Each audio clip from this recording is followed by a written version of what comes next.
साले तू का छोड़ा ना साले हमारी पूरी जिंदगी साले अरे भैया छोड़ दे भैया। अरे भैया दोबारा भगवान के नाम होली ना खेले भैया छोड़ दे दोबारा साले भैया छोड़ दे भैया होली खेलवा साले होली अरे भैया अरे भैया छोड़ दे अरे भैया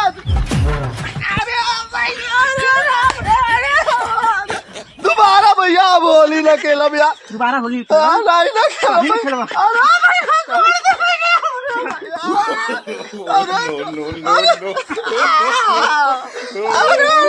होली खेला अरे भैया दोबारा ना खेला भैया आए ना भैया छोड़ दे भैया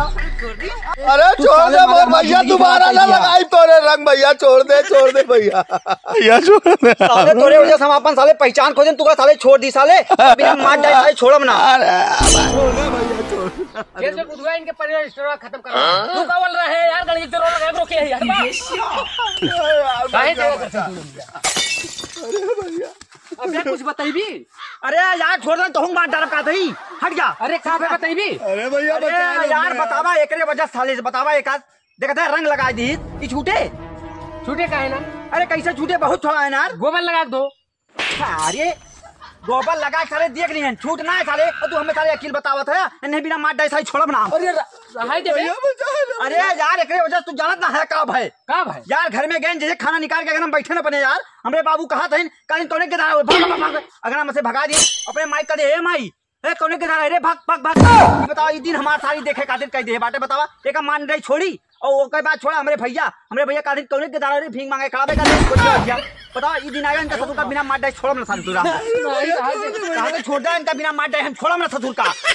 अरे छोड़ दे कहा था नहीं बिना मार डाई हम छोड़म ना भैया छोड़ दे अरे जाए दे हमें कहा था छोड़ दे जाए दे हमें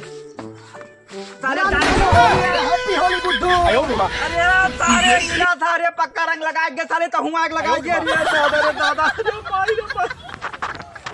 सारे हमारे बाबू ऐसे ना पहचाना था साले एक हफ्ता मुंह बुआ से राय करे साले तोरे सब साले हरामी कहाँ मिल गया अरे सारे बतावा भैया एक मिला सार पक्का रंग लगाएंगे सारू छूटते ना बाटे सारे एक मिला यो एक साल लगा चला गया बतावा एक हफ्ता तो हमें उपवास ही करे पड़े केकरे केकरे मांग के खा भैया बतावा